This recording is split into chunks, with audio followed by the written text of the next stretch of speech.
Kyle here from the Bolt Bros. We are here on a special President's Day live show. We got a good one here for you guys. And there's a lot of things kind of going on this weekend that have happened throughout the week. But a big thing and topic is free agency and what does our salary cap look like too. We'll talk about our Charger players, who we should retain, yes or no, and go over the salary cap. Plus, we got a couple new coaches we want to chat about too. So let's just go ahead and get into it, guys. Bolt Bros. Let's go. Denzel Martin here, man. You watching the Bolt Bros podcast. Stay tuned. Charter blue dreams, stadium lights gleam. Bolt Bros on the beat, lead stream. Chargers rocking speeds, Sonic supreme. From the podcast to the field, we're a team. Charged up, Bolt Bros on the night. LA Thunder in electric delight. Bolts in the battle, sparking bright. Charged up, ride the lightning, feel the fright.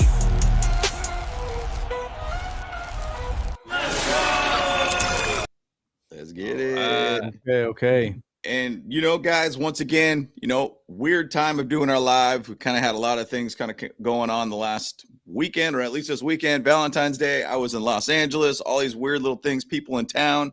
Yeah. So apologize. We're kind of doing a weird live time on a Monday morning type thing. But, hey, we want to get to you guys on President's Day. I know we got to put a president's hat on or something like that, dude. I should have looked like Abraham Lincoln or something. Yeah, do you have a little presidential sound there, Kyle, on the soundboard? Like a little pipe thing. Yeah, something. Anyways, I guess not. Yeah, what's going on?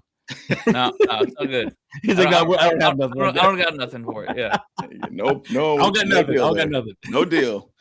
But once again, guys, appreciate you guys chiming in and everything too. We got people loading up into the chat and everything too. And once again, guys, hit the like button too. It always helps out. Just kind of gets the algorithm rolling for us too and everything too. But Larry, man, what up, my guy? Live on President's Day. That hawk too and spit on that thing. Let's go. Let's go. But Hugo, man, great to see you too, my guy. Appreciate you, dude, and everything. But what'd you guys do this weekend? Anything fun? Anything exciting? What are you guys doing on a 3-day weekend if you got the day off and everything too? Love to hear from you guys on that too, man. But I know I was dealing with buying a car yesterday, and that was a process, in general. Oh yeah.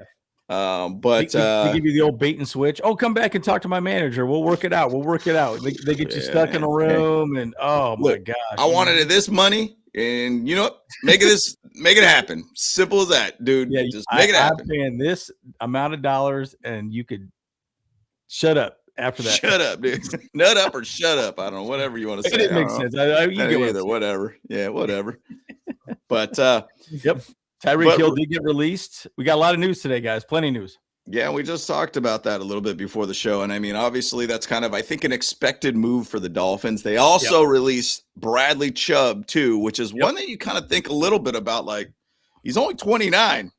I mean, he's got a lot of years ahead of him and didn't have a bad year at all, too. But that's something that I think that we're going to kind of chat a little bit more about. But I think ultimately we want to focus more about our Chargers free agents on this one too, plus our salary cap situations too, and plus also some of the new coaches on board too. But I know this weekend was Valentine's Day, right? So weekend of love. So let's talk a little bit about what the NFL threw out here. Check this out, my guys. So I love it when the NFL does this every single year. And I saw it from a lot of different perspective of influencers and out there too, where they did their own, but the NFL loves to do one every single year for every single team, or some sort of, maybe something funny that happened in the NFL, and then they create like a Valentine's Day card. So to the point, I just pulled up the AFC West ones and the Geno Smith one.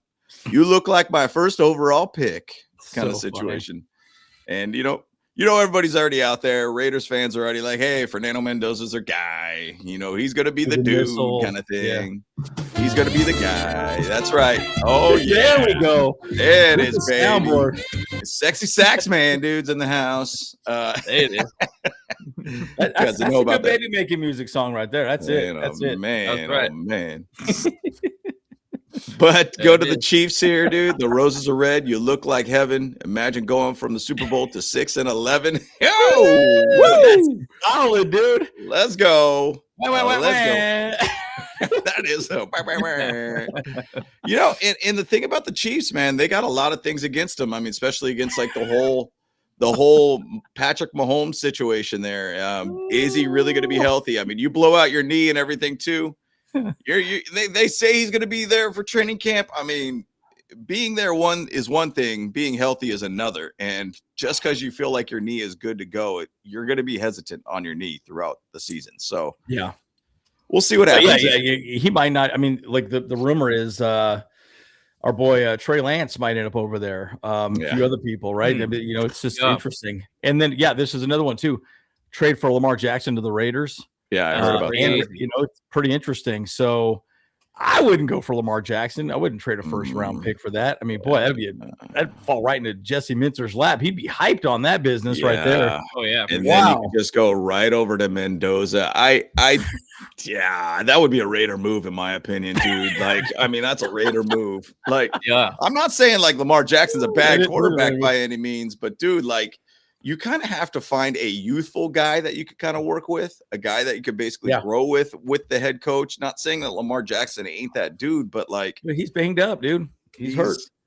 I mean, one of his biggest attributes is his speed. And I think that ultimately, as we all know, as you age, you start, you know what? You don't got them wheels anymore, dude, you know? Sure.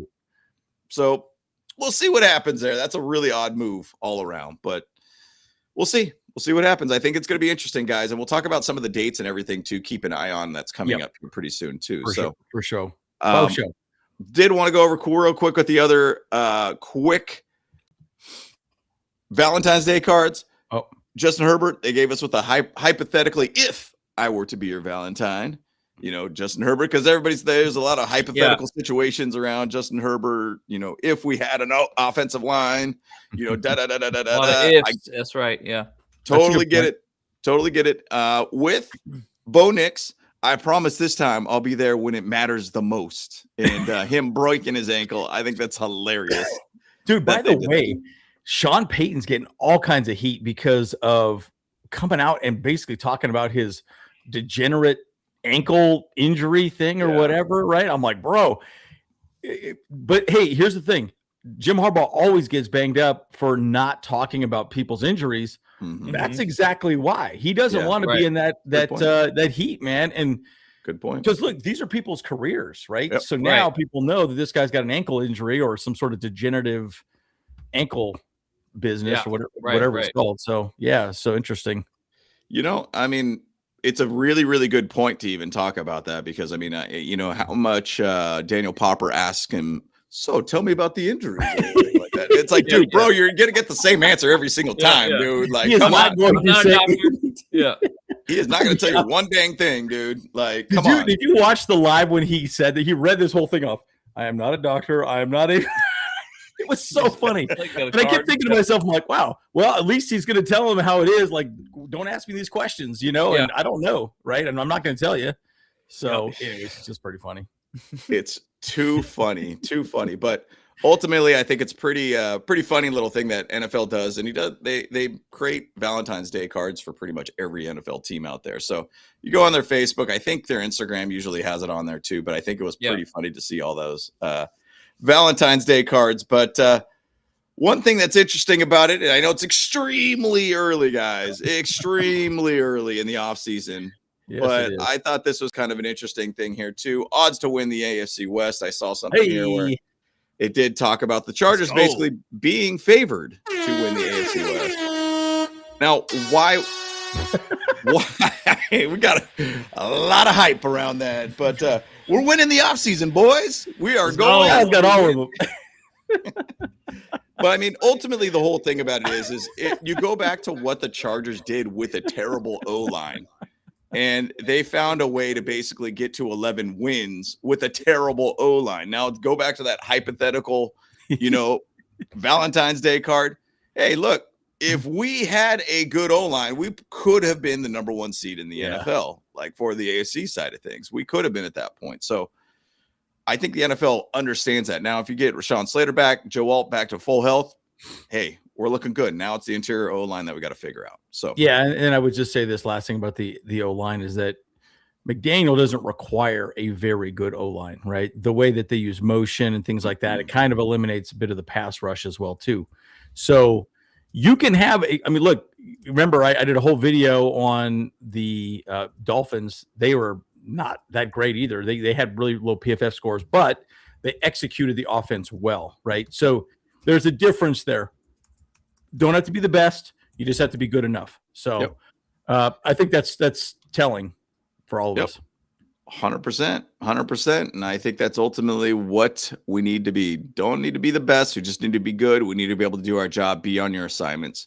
I'm very interested to see how the whole thing with Butch Berry and how he basically gets his O-line to where it needs to be. And if we're going to even make some sort of trades, I mean, to the point Miguel down there, he's like, when do trades officially start? Now, usually that starts happening kind of more in the March time. Really, the combine that comes up is kind of where the GMs get together to start talking about trades. If you've seen some of the Hard Knock stuff in the past too, I think it was the Brian Burns trade kind of was a conversation during the combine. Eventually became a actual trade for the Giants and the Panthers. So ultimately, this is kind of where it starts happening. And we'll talk about some of those dates here pretty shortly too. So. But hey, we're winning the offseason, boys. We're winning the offseason right now, boys. As always. Yep. As always. But one thing that's really cool to see earlier in the week, and I know we threw this up on our Instagram, maybe you've seen it. Well, actually, we put this on our YouTube. But, Harbaugh and McDaniel were at a Lakers game earlier in the week, just courtside, hanging out there, just kind of getting together, just to kind of understand each other a little bit further, build that relationship. And, ultimately, that's what it's about. It's a team, right? It's not an I in team. It's us. We're all in this together. We're here to basically create a good, solid relationship between all coaches, have a continuity between everybody throughout the team, top to bottom kind of thing. So ultimately, I think it's a really, really good thing to see in the offseason. This is happening right now where, hey, look, let's spend this time to just kind of get to a better familiarity with each other. So Kyle, any thoughts on this to see them courtside? I think it's actually really awesome though to have them build that rapport, because they obviously haven't been longtime friends like him and Greg Roman, so like they're really just starting to build that relationship a little bit, so it's like but I just want to be in that room where they're hanging out and they're just kind of rambling to each other, like both so just good. Like their own idioms are just kind of spitting back and forth to each other. Classic. Yeah, let's get a mic'd up on them on that court side there, man. That'd be amazing. That'd be so good. And by the way, just to kind of create that brotherhood, we got BT3913 as a new member of the Bolt Blows. Wow. It's Monday, folks. That did not come out well. That's great. Club, dude. I just noticed he unsubscribed after you said that. That's great. Never mind. We good. Very short member. That's cool. That's exciting. Bros, let's go. That is fantastic. That's great, dude. That's a new shirt. Blows. What are we thinking? Bolt blows, dude. We just renamed our channel. Special. That's a special one. It's only on the only bros. Oh my gosh! Wow. Let's go. That's pretty good. Thank you so much, my guy. And once again, everybody out there too, just to join the club, it's like 99 cents a month. There's a couple of variations that you could choose from. So 99 cents a month, it ain't no big deal, dude. You can't even get a pack of gum for that price these days. So ain't no big deal. It gives you access to the emojis and stuff that we got now. So so we're gonna add more. We're gonna be able to add more, but we need obviously more members to get more in there. So that's most definitely, So thank you guys so very much, man. Thanks so much, man. The Bolt blows. Jeez. So good, dude. But that's my bad. It's good though. It's cool.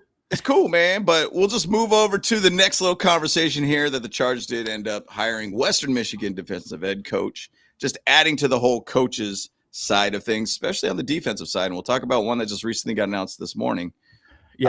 Western Michigan defensive end coach, pass rush specialist Sean Spence, who was a linebacker in the NFL. I believe he was with the Dallas Cowboys, I want to say. Drafted by the Steelers. And drafted by the Steelers. Okay, great. Another hire too. But interesting thing about him, he was the edge rusher coach. Yeah. So he coached up. Oh my gosh, why am I drawing a blank on his name? The guy that led the nation in tackles and tackles for loss and sacks. That's Kawambi. Nadeem Tucker. Oh, I was way off. I said Kawambi. Where'd that come from? Holy whoa. Kawambi. Kawambi. Whoa, my God. It's Monday, folks. It is. But Sean Spence, he's our inside linebackers coach. So he'll be working with the inside linebackers. So he took over NaVorro Bowman's job, which is pretty interesting. So yeah, you gotta love it. I mean, and ultimately the thing is, with Chris O'Leary, what I really noticed, and I think even in interviews he even talked a little bit about, it's about elevating players, making them better. Yes. Yep. And if you go with Nadeem Tucker and what he did, going from 0 sacks all the way to his senior season to basically leading the nation in the in sacks from Western Michigan. And so ultimately starts kind of thinking, and where my mind went to was like Kyle Leonard. Like if we start looking a little bit more about what he potentially could be, maybe there's going to be something about, finding a way to, or Kyle Kennard. Sorry. I'm reading other names here right now. Kyle Kennard. Can he elevate Kyle Kennard basically to be that second-year leap? Think about what happened with Justin Aboigbe. He was kind of sat out his first season, and then second time around or second year, then all of a sudden he became a good presence throughout that D-line. And I think he's only going to have a better leap in the third year too. So can Kyle Kennard be that guy? Can they teach Kyle Kennard to be that guy? And so I think it's ultimately, maybe that's where that elevation comes from with these coaches. Yeah. Coach them up. Yeah. Yeah. And I would say Sean Spence, it's interesting because he worked the edge rushers and now he's working inside linebackers, but he was an inside linebacker in the NFL. So I think that's pretty interesting. But the other guy that we hired, well, actually, I don't know if you have the next slide here too. But we have another person that we hired as well too from the Steelers that coached edge rushers. And so there was all these conversations going back and forth on who's going to coach what. So they're going to be working on getting to the quarterback a lot. That's going to be a big part of the conversation. And the guy that we got from Rutgers, drawing a blank on his name for the life of me right now. I did the video on it. I should know. Julian Campiani. Campiani, I think it is. Campiani. Yeah, Campiani. Yeah. Anyways, whatever. Yeah, you get it. Whatever. But he's the assistant defensive line coach. So right. So guys, there's a lot of defensive line stuff that we're doing here, right? They're making that line as solid as possible. So pretty exciting. Yeah, I mean, ultimately, you got to think about everything that's happened with, think about the NFL. Defensive line is a major, major part of your success of your defense. Yep. And you got to find a way to get that defensive line to just be absolutely nasty. So I think ultimately they're doing a good job of making sure they give the most coaching they possibly can to get the most out of their players. And I think that's great. One other thought I had too is you think about what happened in the Super Bowl. They rushed 4 almost predominantly all day. And they got enough pressure with 4. And again, that's really what really Jesse Minter did as well. And I think that's clearly what Chris O'Leary is trying to do as well too, is go that route. All right, can we get enough pressure with 4 guys and win? And that's it. And I said this 100 times over, guys. If you could just get pressure with 4 guys on the defensive line, you'll win because you have a plus advantage in the backfield, right? You're just going to eventually get interceptions and turnovers, and they'll have tight windows to throw the ball to. So it'll be big. That's more of a conversation of because the Patriots offensive line was shit. Oh yeah. So, bottom line, I mean, they were just as bad as the Chargers was, and everyone knew it. So they were like, all right, let's just rush 4 and then keep more people in the backfield. So he's not going to have anyone to pass to. Yep. And I mean, and that's exactly what people were doing against us all year long, just rushing 4, maybe 3 even, and they still got pressure, Taking a step further on that too, though. Think about the Super Bowl previously, the Eagles and the Chiefs. So it was kind of the same situation. D-line dominated, found a way to basically make it difficult for the Chiefs. It's 2 years in a row now, the D-line has basically been the difference maker of creating that pressure on whatever team, and that whatever team 100%. That got that pressure basically found a way to win the Super Bowl. So Eagles won it the year before. The now Seahawks basically won it this year with a very dominant D-line. So if we could get our D-line to that point, I think we have a great shot to get to the next level. Now we still got to win a playoff game, mind you, to be able to get to a Super Bowl, but ultimately get a solid D-line. That'll basically make the defense look that much more stout. You can rush for and basically create enough pressure for your defense to cook and allow your offense to get opportunities to score. So I do want to just go. Still need to fix our offensive line too, though. You know, it's like I know it's a lot of times. You know, that's the biggest thing. Yeah. You can't win the Super Bowl or any other playoff games with a bad offensive line. Agreed. Just to do one last slide just before we go into our sponsor too, just to talk about our new other coach at here that we just ended up bringing on the squad, but we have brought on Steelers coach Denzel Martin to boost the pass rush. Essentially who he was is the outside linebacker coach. He, you know, it's an interesting thing with him, 10 plus years with the Steelers. So you got to think, right? Think about what he did. Now, obviously there's a different era there. Mike Tomlin's gone, you know, things get shifted, you know, all that kind of stuff, but he would help develop TJ Watt, Alex Highsmith, Nick Herbig. Basically, they've been able to get the most out of players, and that's what you're getting with this guy.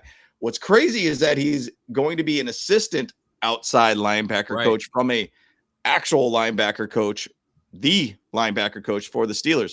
Right. Interesting thing, too, he did get interviewed by the Dallas Cowboys for an outside linebacker position, but he chose to go with an assistant outside linebacker coach position with the Chargers. So what does that say to you guys? Like, if he did not want to go to the Cowboys, he wanted to come to the Chargers.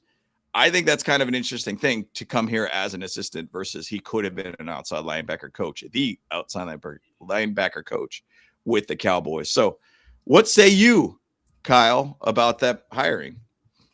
Why the hell would you want to go to the Cowboys anyways? It's like that's like just as bad as going to the Raiders, you know, like stuff like that. So like, nah.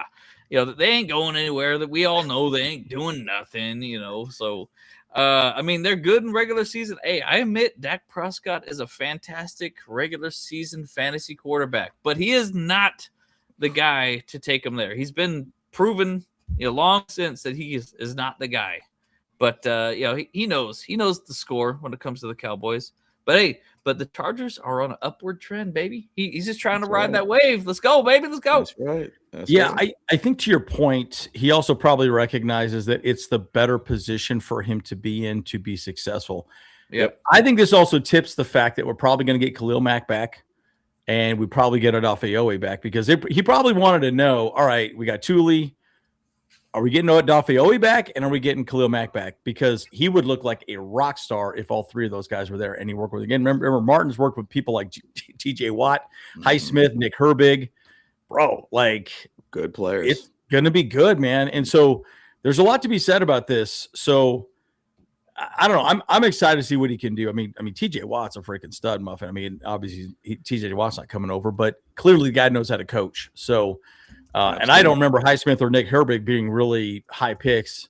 Correct me if I'm wrong on that, but clearly they developed them. So you talked about our guy. Now I'm forgetting his name. Kyle Kennard. Yeah, Kennard. Yeah, because you call him something. Call Kyle Leonard. Or Leonard. Leonard or something like that. Yeah. Yeah. So Kennard, right? I mean, Kennard has the talent, right? He led the league in sacks, or he led college in sacks the year he was drafted, but. You know, he's a little undersized, didn't set the edge the best. So clearly he'll do a good job, you know, with this guy. He's probably the big reason why he's coming over here to fix that guy specifically. Because I don't think they're going after anybody else. If they sign those three, that's going to be our edge room for quite a while. Yeah, and just to give your case in point, too, Alex Highsmith was a third-round pick, or Herbig was a fourth-round pick. So think about what Kyle Kennard was. He was a fourth-round pick, I believe it was. I think fourth-round pick for him. So ultimately, it's about getting guys that could elevate your players. Yes. Get the most out of them. Pull the most talent out of them. And look, the thing about Kyle Kennard, though, like he was basically Defensive Player of the Year for the SEC. That's huge. And he's got talent there. It's about just figuring out the little intangibles to get the most out of him. I think the one big knock on him is that he's more of a pass rusher, less than an edge setter also too. Correct. Being a complete player all around. So hopefully we could try to get him to become a complete player this upcoming season. And now we'll even talk about some of our current free agents on the Chargers that could we keep them or will we let them walk kind of thing? Yes or no type situation here. So, yeah, but let's go ahead and just do a quick word from our sponsor and let's get it rocking and rolling, boys. So ever heard Sleeper is the best way to experience and connect over sports together. It's a one-stop shop for your sports needs. You can celebrate and chat on games in real time with other users, get the fastest scores, blazing fast news and alerts right at your fingertips, play fantasy leagues, and win real money on pick contests. You can enjoy sports the way they were meant to be together. Download the #1 sports app today, Sleeper. And again, remember, you get a $100 deposit match up to $100. Use code Boat Bros. I still think the $20 is still active if I remember correctly as well too. So there you go. Get that money, baby. Let's go. Right. It's a lot of fun. It really is a lot of fun. Yeah. And the side of it too, guys, it's there's a lot of other sports going on right now. Obviously, there is nothing going on right now with the NFL outside of just a lot of fun times talking about what's going to happen in the offseason, combine, everything too. But you got NBA going on right now. You got basically MLB is about to start here too. So just keep an eye on it, guys. We got another member. Let's go. Hey. But was it Reina Delonzo, I think is what we're going to call it as, at 1996, just became a member. Thank you so very much, my guy. Appreciate awesome. Thank you so much. very much. But once again, guys, even we talked about it too, being a member with the Bolt Bros Club, basically it's just a very minuscule amount. It's a 99 cents, less than a pack of gum, basically, unless you go to the Dollar Tree, even though that's $1.25 at the Dollar Tree. So it's less than a Dollar Tree at this point. So good stuff, man. Good stuff. Yeah. Thank you, You're man. Subscribing to the Bolt Bros, not the Bolt Blows. Remember that. Remember that, guys.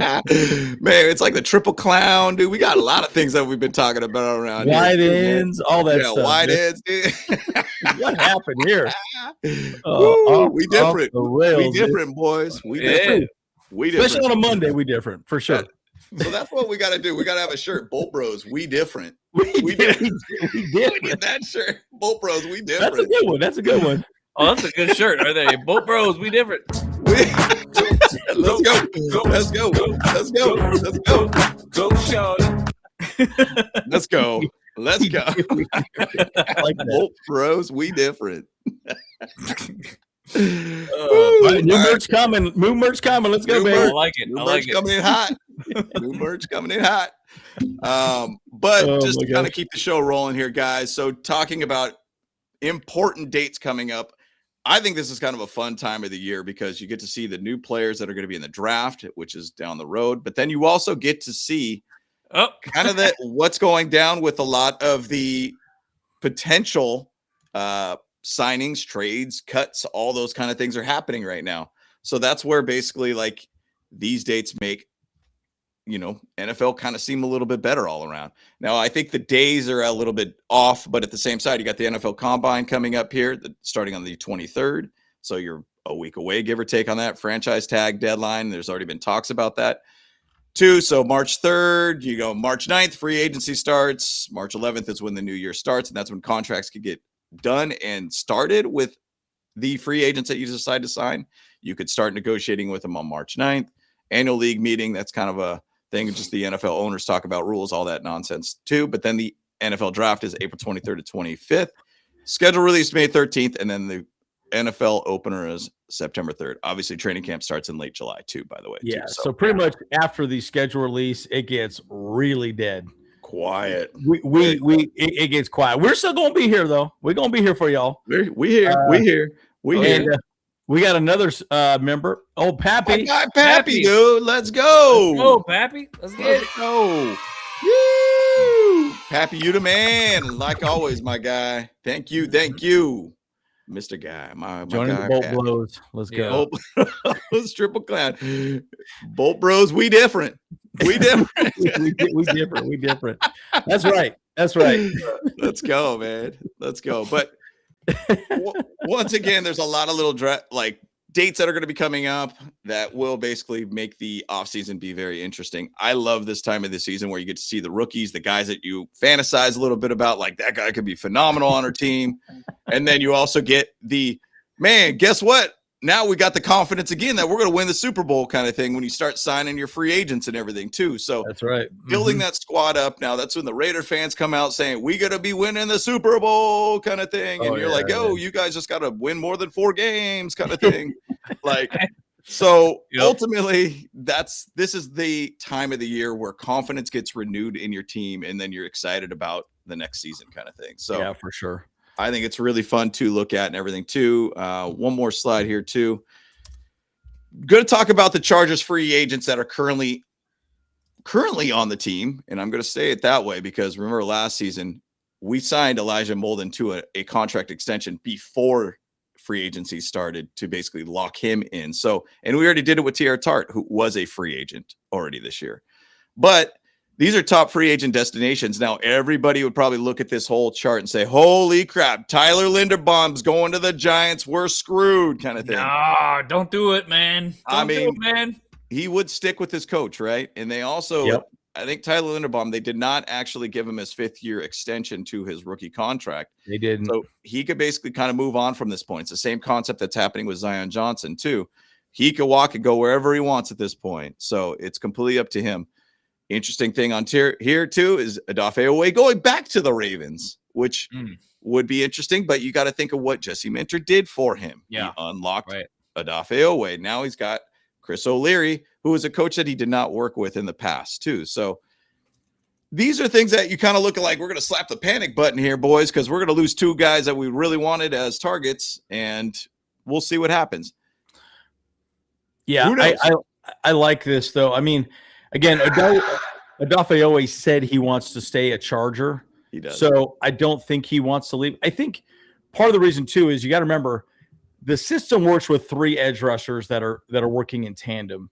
It doesn't really work with just 2. And Odafe Oweh was not used correctly under the Ravens last year. Of course, obviously, I have Jesse Minter there, completely different ideas on defense at this point. Or not completely different, but, he was primarily an edge setter, right? Which he got no sacks. So the reality is, I think he'll want to stay with the Chargers because Chris O'Leary, already know. Well, he doesn't know him specifically, but having those 3 edge rushers in the same room would be big. Now, again, are we going to get Khalil Mack back? Tuli, extension. What do we do with him specifically? Yep. That'll be interesting to see. But guys, have you seen the numbers like George Pickens and they're talking $30 million for him? Crazy. It's unbelievable. And guys, when we talk about the amount of money, I know a lot of you guys talking about Tyreek Hill. The thing about a lot of these wide receivers, it is bananas money that they're asking for. Yeah. There was one guy that Matt Money Smith talked about. It wasn't Jawan Jennings. I can't remember who it was. But you can get him pretty cheap. He'd had some injuries. Maybe it was Debo. I can't remember, but I don't suspect that we're going to spend a lot of money on wide receiver. I think we're going to probably stick with what we got. Maybe draft somebody, but we'll see. I think there's plenty of weapons there. I don't know. It's just my take. I think they're going to focus on the offensive line.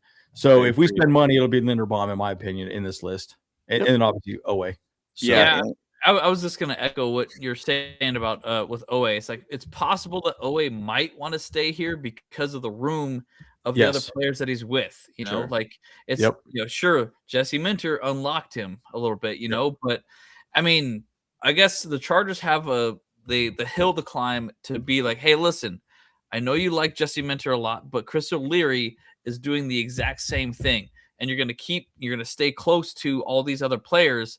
Yep. And and maybe another reason why Oweh did well is because of our defensive line, like what T.R. Tart did, the other players did on our defense. It's not just the coach that matters; it's about what they did as a unit. And so the entire time in freaking, I almost bumped my mic off. The entire time in Baltimore, he didn't do much, but he actually did amazing here at Chargers. So that could be game changer right there. I'll even throw out some weird little scenario here for the center position. Let's just say Tyler Linderbaum does end up getting traded, or at least signs with, say, the Giants. He's there back with Harbaugh. He's back with that same system. Currently, right now, with the Giants, they have John Michael Schmitz as the center. He's basically under a rookie contract right now. He basically only has 1 year left through the 2026 season. If Linderbaum finds his way, what do they do with John Michael Schmitz at that point? Do they put him in a guard, or do they end up saying, hey, look, we'll go ahead and you're trade bait at that point? And, you go and look at what John Michael Schmitz did last season. Now, I'm going to compare this to basically our boy, Bozeman. This is nowhere near those numbers, I'm sure. And so like Michael Schmitz Jr., he was only 29th in the league as an overall grade at 60.5, but I guarantee we would have taken that in a heartbeat as a center position. Pass block grade 60.9, 28th out of 40, 62.8 at run block grade and 23rd in the league in run blocking grade. 6'3", 310-pound guy, young guy that you could kind of grow with. He only gave up 1 sack allowed and 4 penalties all season on 788 offensive snaps played. So that would be a big upgrade if there was a way that there could be a little bit of a swap at that point. Now, obviously, Harbaugh's, Ravens and Chargers, they love to trade players and everything too. So we'll see where it ends up leading from that point. But guys, I'm going to reiterate, if we do not get Tyler Linderbaum, don't think the world is over with. There's a lot of ways that we could shift things around and get the right guys for the Zion Johnson could take the center role too. I mean, exactly. And again, remember, I still think Greg Roman was stupid for not making him the center anyways. But again, they wanted road graders. So the guy I was talking about was Marquise Brown, Hollywood Brown, $5 million. So, but look at Deebo Samuel. You guys talking Deebo Samuel, $15 million. Is he worth $15 million? I don't think so. Mike Evans, $13 million. Not really. Look at Rashid Shaheed, $14 million. And don't get me wrong, he's a stud muffin, but no, I don't know about that. The thing about him, though, he'll bring that punt return, kick return type of ability, plus that speed, that out route type guy for this offense. If speed is going to be a big thing of McDaniel and his offense, that's a guy that you go after. And he did great for the Wandale Robinson, $17 million. That's crazy. That's crazy talk. Yeah. I don't get it. He did actually really, really good for the Giants, though. I think he was almost 1,000 yards. That's probably why. George Pickens. I mean, look at you can probably get Sky Moore cheap. Sky Moore might not be bad. I'm just saying, I think the Chargers probably go after one of these mid-tier guys. Maybe Sky Moore. Maybe someone because I think Sky Moore does punt returns too, if I remember correctly, right? Yes, he does. Yeah. Yeah. So I think someone like Sky Moore would be good. And you might say, well, Andrew, he's crap. He's not that great. Look, at the end of the day, too, I don't know that we keep our boy Dede anymore. Yeah. Darius Davis, he's just a small guy, and I don't know if he really fits.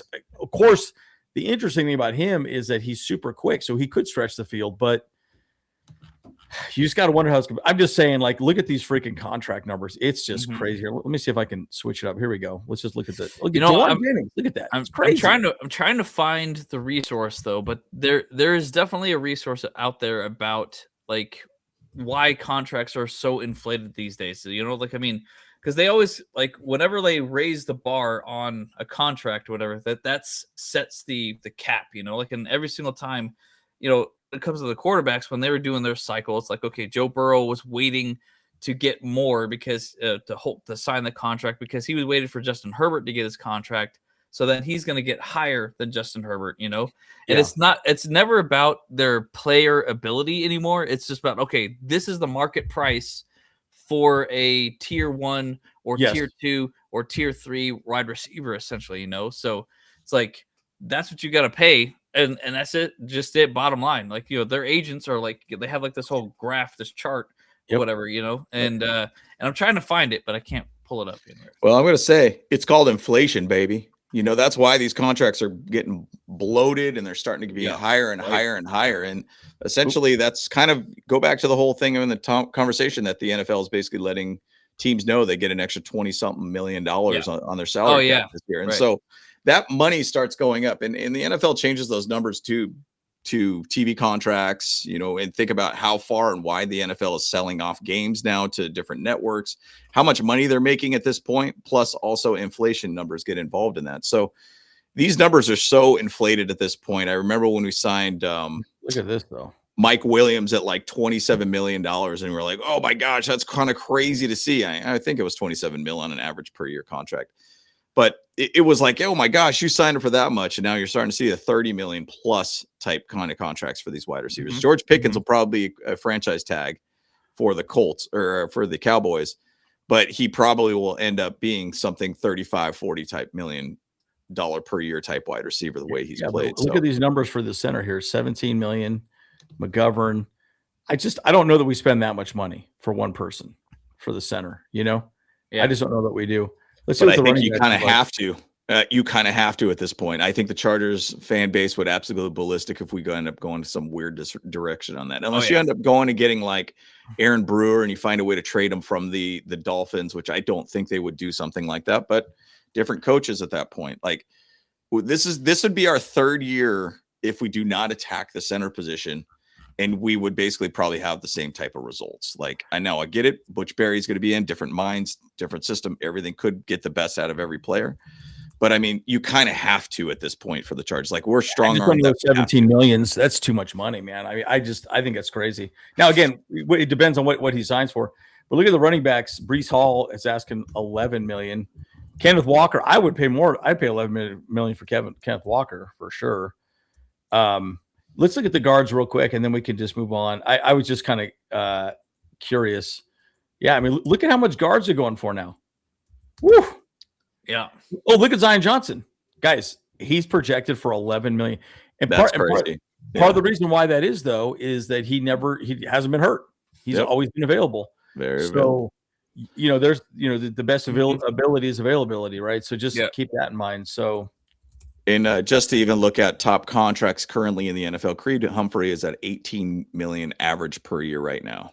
So he signed a $72 million, 35 million fully guaranteed, actually $50 million guarantee, but an average of 18 million per year. So 18, then it starts going 17, 14, 12, 12, 12, 10, 9, it's, I just, Chargers can't go cheap in that position. We can't go through that again, guys. Like, we cannot go through that again. And, I will say that there's going to be some pretty good centers in the draft this year, but I don't know if we'd go young at that position. We need an experienced guy for that position. And so we got plenty of money to spend, and we'll go over right now, actually, with the over the cap of when we cut guys, what does the salary cap look like at this point for this team? So I think it's kind of always fun to look at this, kind of get an understanding of where this team is at and where it's sitting at this point. So right now, $83.6 million currently where we're at. Now, I don't know if this has been adjusted with what the NFL has said about the salary cap and the increase that's going to be happening. So it could potentially be 20 million already on top of this, or it's already been added on top of this. I want to say this is before it has been added on top of this. So there's a potential we could already be at 103 million before this exercise, but let's just go with the numbers they're giving us at this point. It's started at 83. You can also restructure contracts too. We'll talk more about that here in a second also. Yep. So if we end up just saying, we know who their targets are, guys, and who we want to get rid of. Yeah. Mekhi Becton obviously is a cut candidate, and he's probably gone because it's just really not going to be much of a fit for what's going on here with Butch Berry, with Mike McDaniel being in town now. Yeah. That's $9.7 million on top of that at that point, guys. So that's going to be another 9.7 for us at that point. Bradley Bozeman, you cut him, $5.8 million on top of that. That adds basically, we're at $15 million. Pretty close. And then you guys, we already got the Tart contract is already in there and loaded. So that's even that number that has been given to us already is with the Tart contract, which is awesome. That's a $6 million cap hit, which is a big win for us.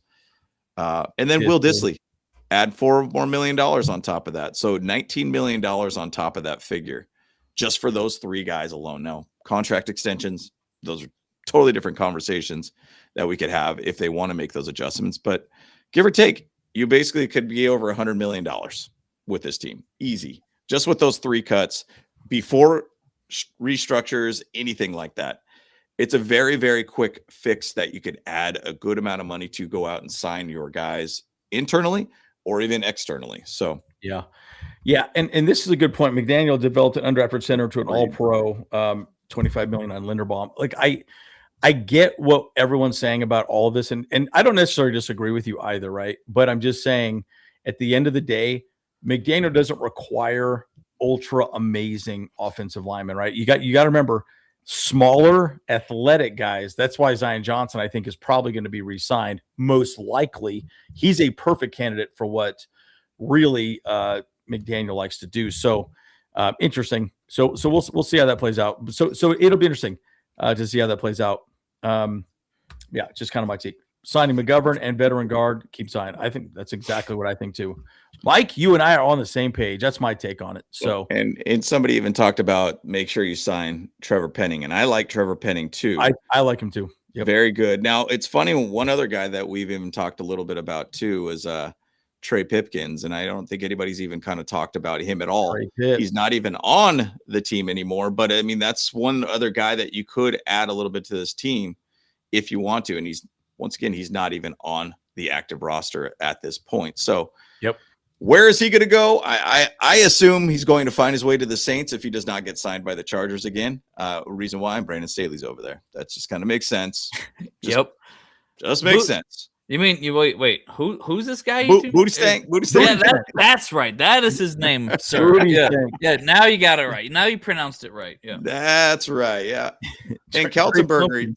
And Keltenberger is that other guy too that, we'll see if that's going to be a fit for this new coaching staff. Like, he's a big dude. Like, he is a big dude. And ultimately the way that this offensive line is going to be using is a lot more speed, or a lot more pulling out guards. A lot more guys are going to be moving up to that second level type thing. Yep. We need guys that could move instead of just being just a wall at that point. I feel like that's what we were, as more just like, hey, you got your guy, you be that wall, don't need to move too much left or right kind of thing.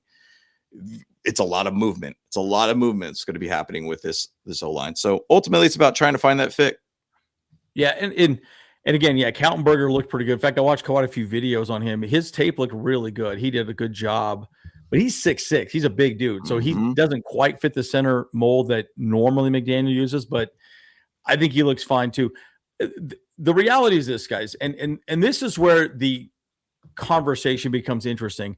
Mike McDaniels also is just going to run the offense with the players that he has, right? So he's not going to say, see, this is a contrasting difference. Like, you see what Greg Roman did.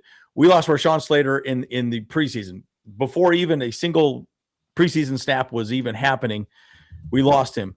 Never adjusted the offense at all the entire season. It was the same offense. Notice we're hiring more people for the passing game, everything. They wanted to get a complete reboot of the entire offense, because guess what? They did not adjust at all during the season. They did the same thing over and over again. McDaniel's the opposite. So I think he could do more with less. Now, to your point, you all saying we need more. And I agree. I don't disagree with you at all. We need more depth. So again, I do think maybe we go after a center, we go after a guard. Just might not go after Linderbaum, who's going to want a ridiculous amount of money because he's the guy and he's going to get his bag. So a second, third tier center, I'm fine with as well too.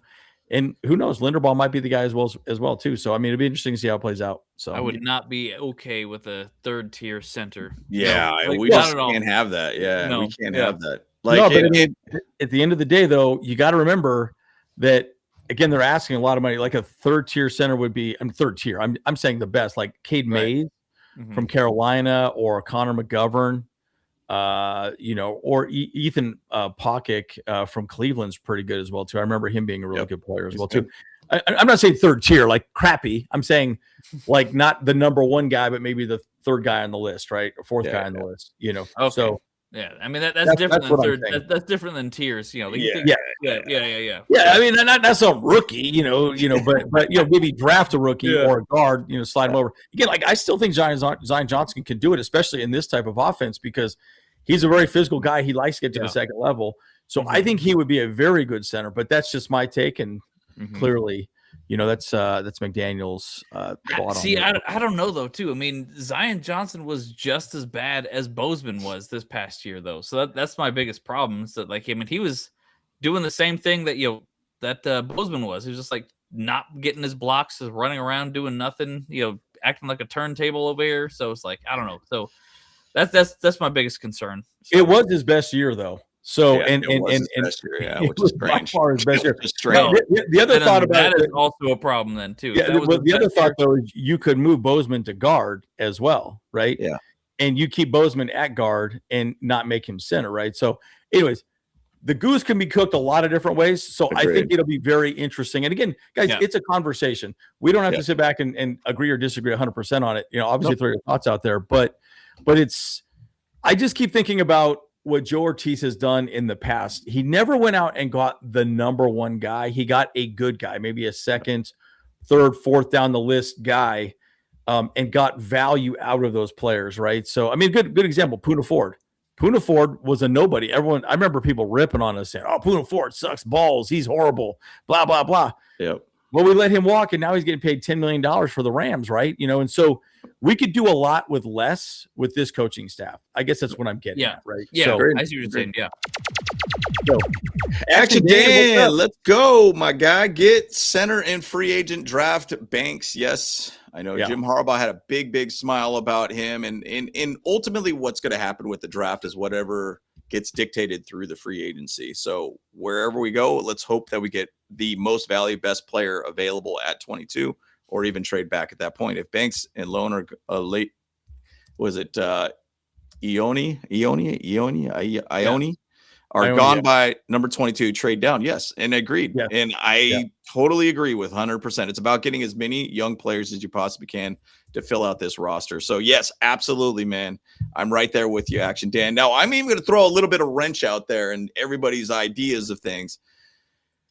Go back to Andre James. He had one game, one start, looked pretty dang good. A guy that basically has played at a high level, did get a contract extension with the Raiders, did play at a good level with John Gruden, who's kind of known as a grader type guy. Yep. Now, I don't know if he's a fit to the system, to what is Butch Berry and McDaniel are bringing or anything like that, but he's a 300-pound center guy. That is a guy that has done it at a high level.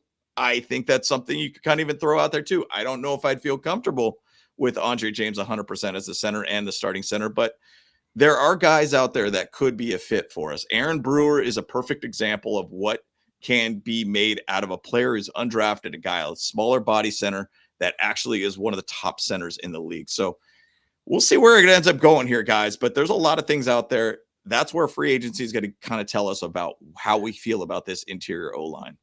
And also the draft.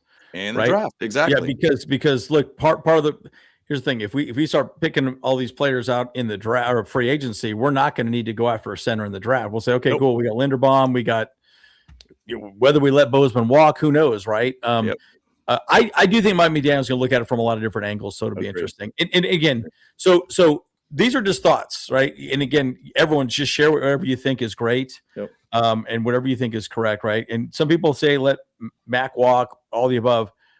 But I think the one guy probably I would say is most likely going to walk is Mekhi Becton. Most likely. $10 million is a big savings. Yeah. And I do not see Bozeman being back on this team. I think he's going to find his way. And actually, Greg Roman did get hired by the was it Giants, I think, that he ended up getting hired. And they said it was a unknown position of some sort. So Greg Roman did end up getting hired. Oh, he's probably like a consultant or something. Consultant of some sort. So he is on the Giants. So this is where my head's at, is that not saying he's going to be some sort of, offensive coordinator or anything, but he's going to be some level of where he's going to be involved with that team. So I just think he's going to find his way to the Giants one way or another. Yep. And I could see that as well too. We got another super chat. Ricardo, thank you so much. Chargers going all in with McDaniel, and that's where we're getting Linderbaum too. Just watch, don't be afraid. Dream big, baby. Hey, I agree. I agree. I like it. I agree. Hey, look, 17 million. Let's say it's a salary cap hit of $22 million. I'm fine with that. Corey Linsley was our last good center, and we needed. And what did that offensive line look? It looked more well-oiled. It looked better. You got a guy that is a captain that can understand and read defense, help the quarterback, get them in a better position. We need a guy that can do that. It was Bradley Bozeman. How many times did he was getting spun like a top out there, dude, and getting bull rushed and just absolutely terrible.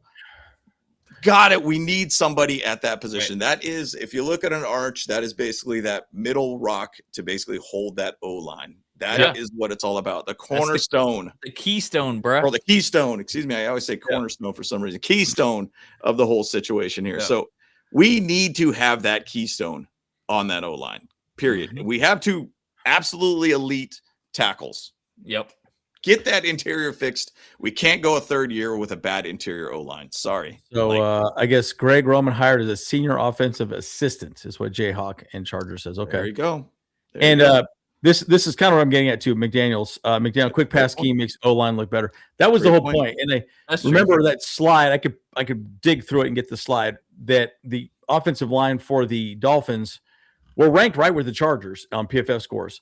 But in run blocking and pass blocking and picking up blitzes, they were better 100 times over. But they weren't the best, most talented offensive linemen, right? So just remember that it's not just it's also about the scheme. I guess that's what I'm getting at, right? So you don't quite have to have there's another guy that I would suggest too that the Dolphins are releasing. He's a free agent, Eichenberg, I think, from the Dolphins. He's you could probably get him pretty cheap. I think he's a guard. He was from Notre Dame. Yep. You could probably grab him pretty cheap, and he would be a nice guard, slide in. Now, again, it is nice to get those big names. I get it, but we'll just see how it plays out. We'll see what really happens. It's going to say a lot. Yes, sir. I mean, lots of cool things that are going to be happening with this team in general, and a lot of different conversations are happening, especially once again the combine comes up. If trades can happen between GMs and teams, that's going to be a conversation coming up here soon. But we're less than a month away from free agency, which is an exciting time, guys. It's the time where basically confidence gets renewed and everything too. So, Andrew, you want to go real quick over our free agents on our team? We'll go through a yes-no type situation here. Do we keep them? Do we not keep them? I mean, some of these guys we are keeping because of what you're about to chat about and the free agency terms for these players. Yeah, so undrafted free agent, any player. So we're just going to go through terms. Undrafted free agent, more unrestricted free agent. Yeah, unrestricted. Why? Monday, folks. Draft. Unrestricted free agent. Players that are in the league. Yeah, got it. Any player with 4 more accrued season, expired contract, free to negotiate any team. Restricted free agent, player accrued seasons with an expired contract. Restricted free agents are free to negotiate and sign with any other team, but other original team can offer them a various qualifying offering tenders. Remember what happened with J.K. Dobbins. Mm-hmm. Remember, we signed him to a contract, but he was still able to negotiate with other teams, and then he ended up getting a larger contract with the Broncos. Yep. So anyways, why am I drawing a blank on what this stands for? Exclusive rights free agent. That's right. Exclusive rights. There we go. I'm like, boy, I'm really not doing great with my acronyms today. Any player with fewer than 3 accrued seasons and an expired contract, his original team offers him a 1-year contract with a league minimum based on his credited seasons. Player cannot negotiate with other teams. So again, these are all different things that you're going to see in this breakdown. We'll probably review this weekly on our lives, just so you guys know. But the big one that we signed is obviously Tier Tart. Yep. I think we learned our lesson from our boy Puna Ford last year. Yes, sir.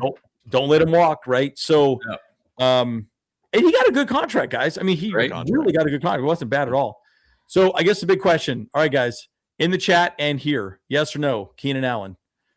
What do you think there, James and Kyle? Yes. Yeah, this is like it's a situational type hiring to bring him back in, or I should say signing. So it's really like, hey, 3rd and Keenan. We know what he does best. That's right. And that's where he thrives. And that's always a very good thing. So I could say probably there's a yes element to it. But he's a little bit of a reduced role is what he'll be. Right. The door has opened. Yeah. Is that what that was? I was like, what was that? The door opening. That's right. The door is opening. Okay. Yeah. So I want him back. I want him back, and I'll tell you why. It's again $6.8 million, and you might say, "Well, Andrew, that's a lot of money." Like, here's the thing: I think you can use him in a lot of different ways, and he's that good, and he works with Justin Herbert. So, in a reduced role, yes, that's because look, he took snaps away from Ladd. So, I think McDaniel probably had to sit back and say, "Okay, this is how we're going to use him." That's my take. So, a lot of people in the chat are saying no. Yeah. I'm hearing that too. Yeah. The big thing about Keenan Allen, it's a very heart kind of like addition. People are very drawn to him. Obviously, he's one of the original San Diego Chargers type thing too. Like, I get it. I 100% get it, but it's about a fit too. I think it's a reduced role with him if he comes back, and I think he's okay with that. Yeah. So I'm hoping he is. If not, then he might retire. We'll see what happens. I don't think he's going to go anywhere else. It's either Chargers or bust.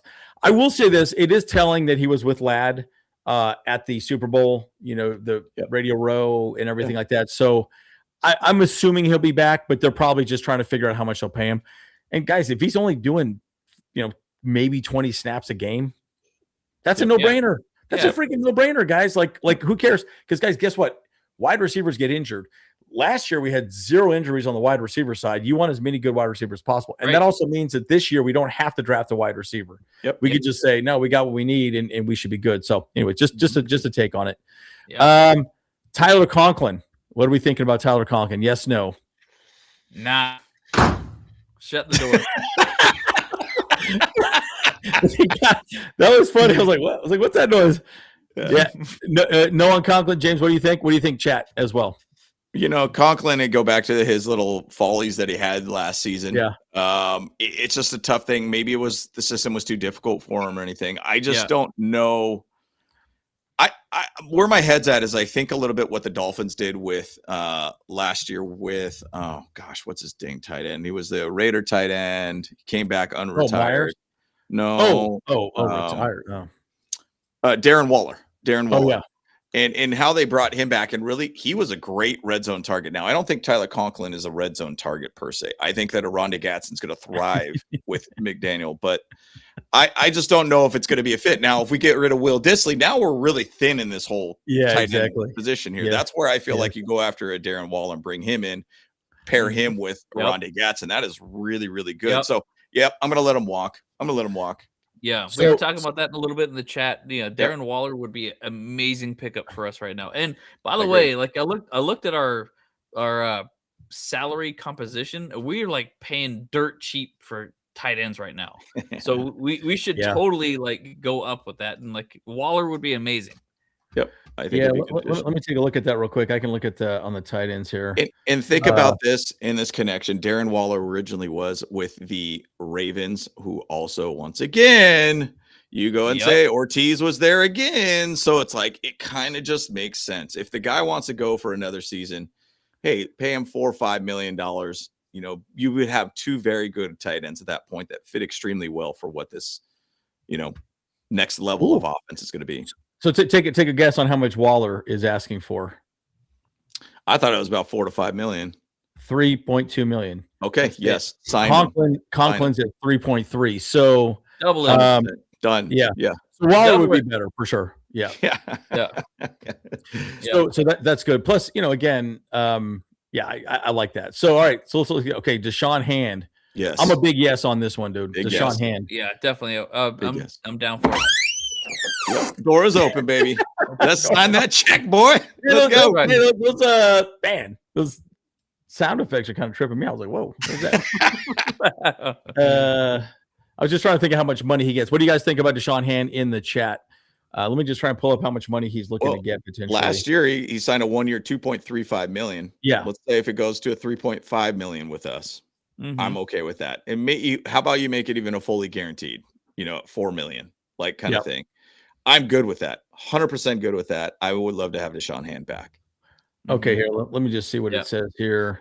Now, I will say, everybody out there too, remember, there is a lot of guys that internally that we would like to have back. So there is a great chance that we're probably, in my opinion, going to have one real big signing, and that's where everybody wants to say that the whole Tyler Linderbaum would probably be the big signing for this team. That's where my head's at. If you don't get a Tyler Linderbaum, then you kind of figure out what plan B is at that point. But ultimately, there is a lot of internal signings that should happen, guys, with this team. So another guy that we're going to talk about is Tito Obonya. He's $2.2 million. Mm-hmm.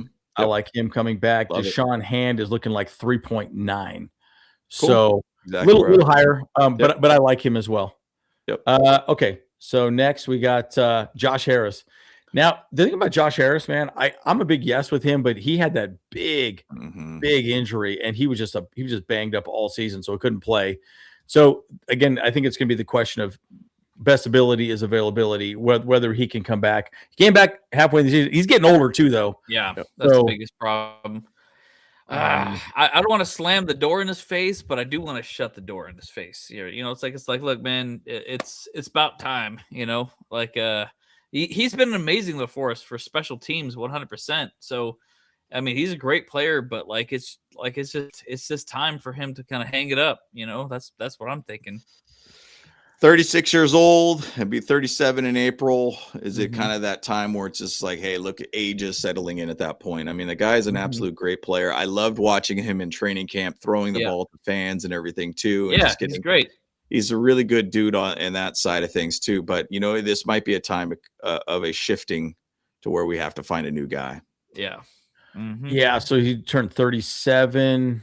Yeah, he's also one of those respected players in the field. So, I don't think he was getting paid that much money though, was he? No, I'm sure it's pretty cheap. Like $1 million bucks, maybe. Didn't we have somebody who was a long snapper for till his 40s, upper 40s or something like that? You know? Yeah, I'm not sure, but I know Rick Lovato was our guy that we had, who was our long snapper when Josh Harris was down. I mean, they kind of really essentially brought him back out of retirement, and he was basically the long snapper.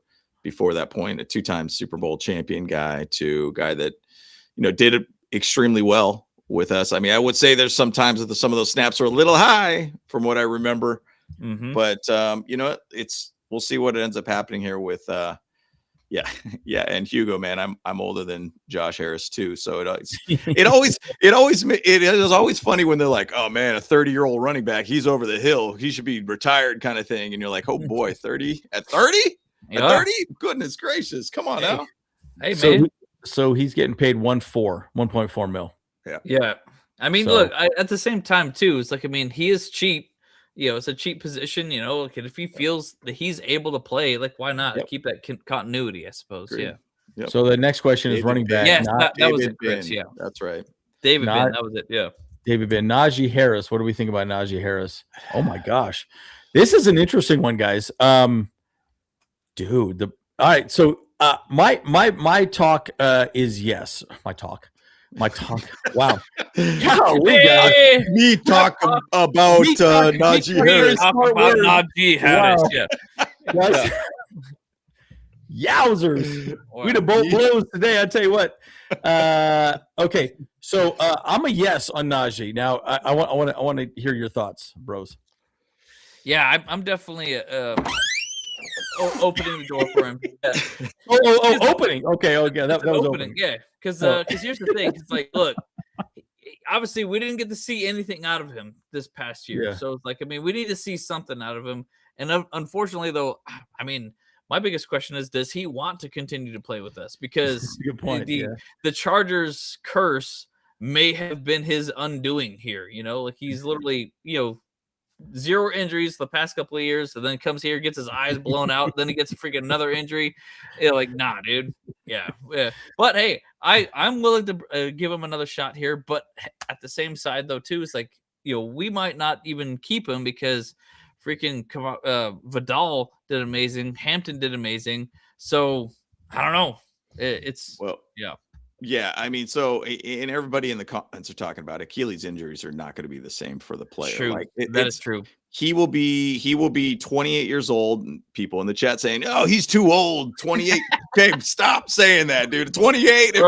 If 28 is old, dude, I am absolutely a mummy, dude. Like, come on now. Now.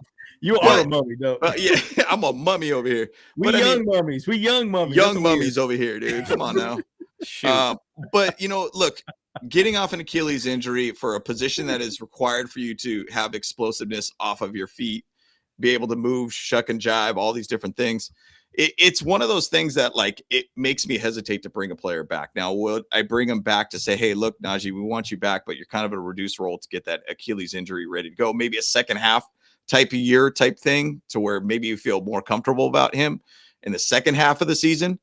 It would have to be a kind of a smaller contract to bring him back. So I have a yes, but he needs to be able to come back as a reduced role to get that ankle really rolling in the right direction. So the number that they offer, they're projecting him is 2.9 million.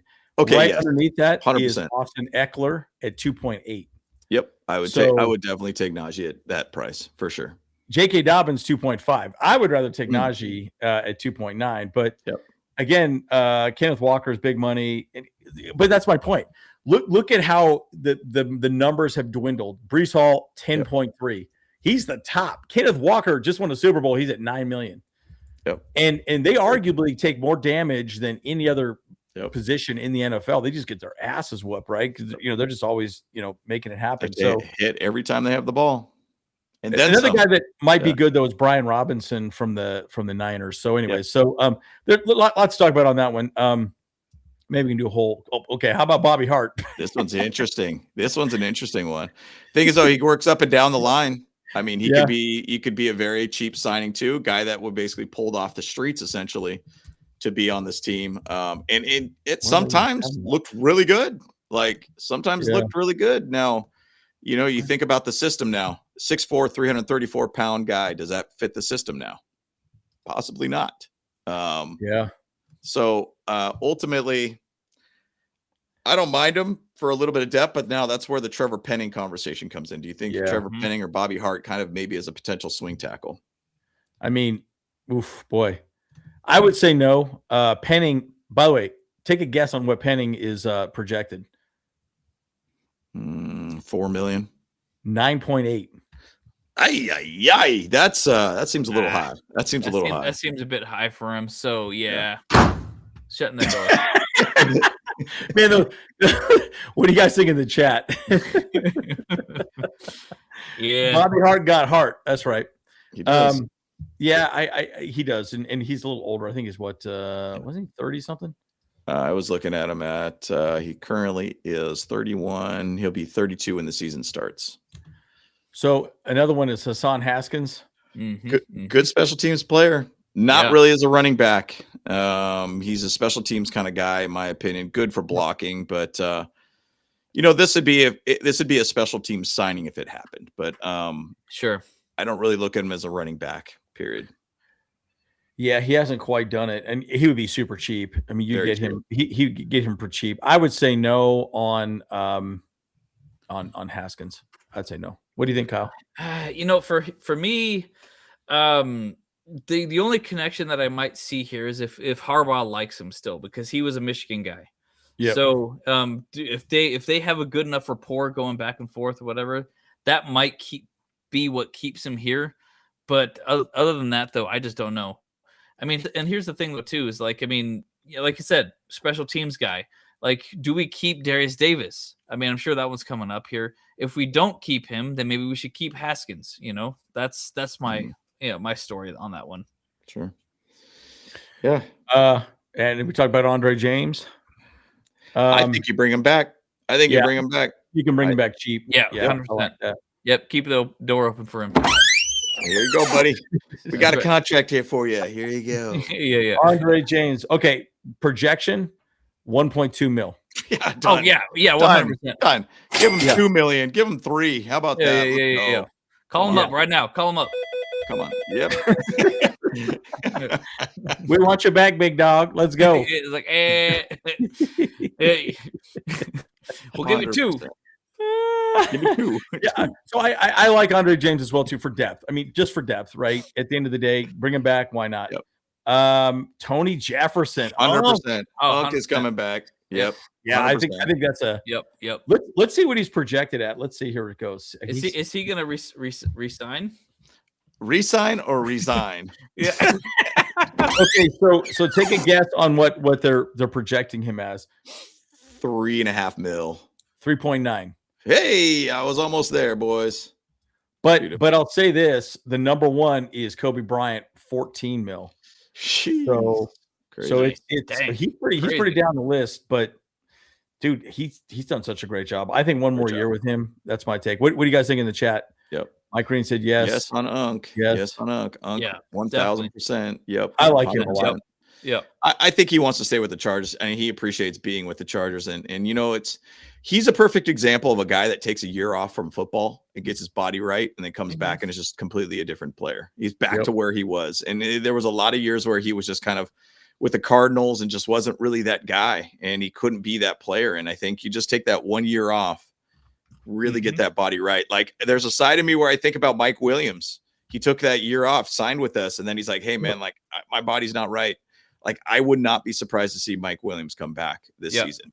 And potentially even with the Chargers too. I don't know. We'll see where that leads, but yep, I like it. And we talked about Zion. I'm a big yes on Zion. I think he fits perfectly with Mike McDaniel's scheme. Again, whether he stays a guard or moves to center, who knows, right? But I just think he's perfect for what McDaniel's want to do. Now, again, the question is, does he want $12 million, something like that? That's a lot of freaking money. What do you guys think about Zion? Yay or nay? I don't know. I don't know about Zion. Like, that's the thing. Like, do we want to put that much money on a guy that was essentially 20th of whatever it might have been at guard or whatnot too? I know he's a smart dude. I know he's a big guy. I think he is athletic. He did play better in the second half of the season. He does fit well in that sense that he seemed like he elevated his play in the second half. But it is like, gosh, that O-line last year was absolute junk, and he was just basically the diamond in the rough, essentially, with that O-line. But at the same side, still wasn't like anything elite at that point. Now, putting him to center is a completely different thing for him now, too. I mean, he did play in the preseason, but he didn't play it in the regular season. I don't know if the price is right. Yes. Price is too much. I'd let him walk. Okay. So we're kind of split on that one. Nope. Kyle's closing the door on that one. I'm shutting the door. Look, I said it before, and like James was saying, look, his entire career, he has not been over top 30 in his position at all. Like, you guys are saying he's a diamond in the rough. Dude, his overall grade was 57 for the year. Pass blocking, 60.6. Run blocking, 53.4. He was not good. I don't understand why you guys are saying that he was good at all. Like, no, he's not worth it anymore. He's done. Is out. Like, nah, I can't have it. I know he's strong. Totally. I know he's fit and smart and stuff like that. You know, but he's just Like, you know, he's just not it. He's not performing. And you know, in this league, you have to perform. And if you're not doing it, take a hike. Yeah, totally get it. He was a part of the last 2 years of the terrible interior O-line, so get it. I get it. So we got Trey Lance now. I think it's a nay. I think it's a nay with him. I'm kind of interested to see our DJ Uyunglele and seeing if he could develop a little bit more. Wow. Now, you just still do need to get a vet of some sort. I just don't know if Trey Lance is that guy. Like, I mean, just scenario wise, if he needed to come in as the starting quarterback with the ones, I mean, we saw him with the twos and the threes, and it just looked absolutely horrible. Like, I just need to have a guy that I feel confident in. And, you know, in camp, DJ Uyunglele was throwing the ball pretty well. In preseason, he was throwing the ball pretty well. Yes, young guy, but at the same side, he's in year 2 now. He's got to start somewhere. I'd move on from Trey Lance for sure. So he's projected 1.4 million. Jeez. So that's cheap. Now, again, remember that Mike McDaniel says we want our offensive scheme to be easy for anyone to be successful in, right? So he would probably run more short passes, things like that, like RPOs and so on and so forth. Guess how much Zach Wilson got paid last year? It kind of blows me away. $6 million. Crazy. That's crazy. So, for me, I would keep the door open for him. But I do think that there may be some other teams that want to actually start him. And that's just my take on it, you know. So it's possible that maybe go to the Jets, maybe the freaking Giants or something like that, you know. Maybe even the Chiefs too. Yeah, even the Chiefs possibly. Well, maybe not the Chiefs. Yeah, they got Mahomes over there, but maybe Cardinals even. Like if they're going to move on from Kyler Murray, because he would kind of fit that scheme a little bit there too. So, I mean, look, I'll be honest. He's not going to be. He's maybe too expensive for a quarterback too for us. So that's kind of my take on it. But I would leave it up to him if he wants to decide to stick around. Dude, look at how much money Daniel Jones is projected to get. $43 million. That's crazy. That's crazy. This guy's going to get a third contract of just a big money contract because he had one good season, dude. Yep. That's crazy. Mm-hmm. So interesting situation. You got baby Hans Pickett, 3.7 mil. Yep. So interesting. I'm okay bringing him back. I think McDaniel. I mean, you need a backup quarterback. Yeah, I don't think you want to waste a draft pick, and I think he's good enough. Yeah, kind of, but at least under McDaniel's system, he would probably simplify it for him specifically. I don't know. I'm okay bringing him back. Dean Leonard. What about Dean? He's a good special teams guy. Good depth. I like it. Yep. I think we can go pretty quick on him. Yeah, I like him as well. You'd probably bring him back super cheap. He's more of a special teams guy for sure. Yep. Yeah. Khalil Mack. Wait, let's see how much Khalil Mack for Dean. Yeah. Let's see. I mean, I assume it's probably similar to the 18 million that we basically guaranteed him last season. I assume it's probably in that level. This is the one where we talk about the coaches. Can they elevate a player like a Kyle Kennard? Can they basically get the most out of a player? And, Khalil Mack's a leader, but it's the same side. I feel like his career is starting to get to that point of we're starting to look at a little bit at hey, look, this is kind of the end, kind of thing. He's still a high level player, but are we willing to give him $18 million is the thing. So I don't know. But if you don't get Owe, now you basically got Tuli and that's it. Yeah. At that point. Bud Dupree probably is going to get let go too at that point. He's not that guy either. Kyle Kennard, basically, can you feel like you get enough out of that guy?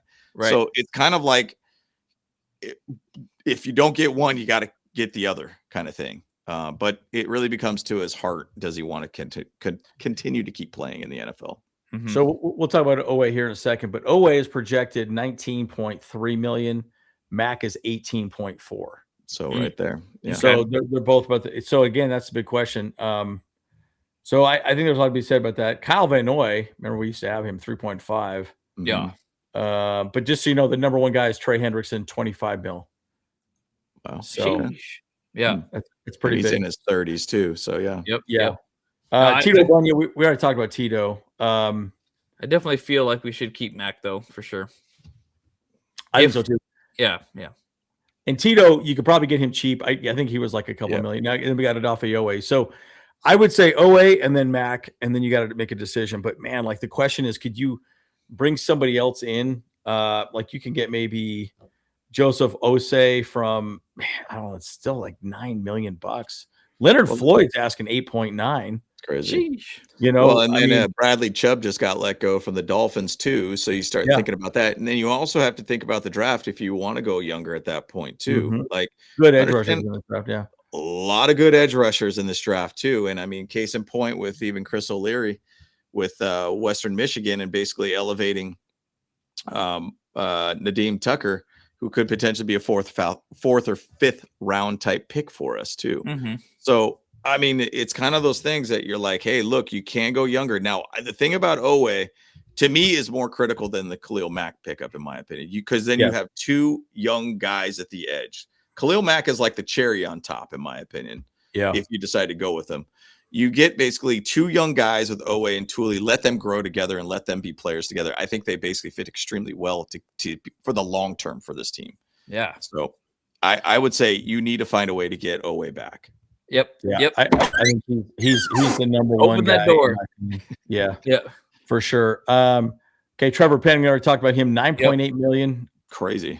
I'm a yes on him, dude. But I mean, he's kind of nasty. I think he would go good. Yeah. What do you think he would be. Yeah, I think we should got to bring him back. Somebody said in the chat that $9 million for a guard is a pretty cheap price. And so ultimately, that's, I think, the thing that you have to think about, that, hey, the pricing is not too bad. I think it's a good addition to this team. Good for swing tackle side, too. Yeah, I agree. I like him. Denzel Perriman, man, I like Perriman, man. I love Perriman. He's got to stay healthy. And he's in all these stupid, you just need to keep it clean, Like, I mean, I like it when he stays dirty, though, because I like it those big stuff. But just keep it classy. That's all I care about. Keep the door open. Yeah, I like the door open with him too. By the way, 2.2 million. Yeah, 2.2. Oh yeah, done. Yep. Yeah, I mean, and then again, 9.8 for a guard is cheap, especially Penning. I think Penning is good. Okay, so let's go to the next ones. I don't think we have too many more left. Let's see here. There's a lot of free agents on this team. Delshon Phillips, that's right too. Yeah, Delshon was good. We could get him cheap as well. I like Delshon also. Yes, bring him back. Good special teams player. I thought he was even playing well at linebacker, by the way, too.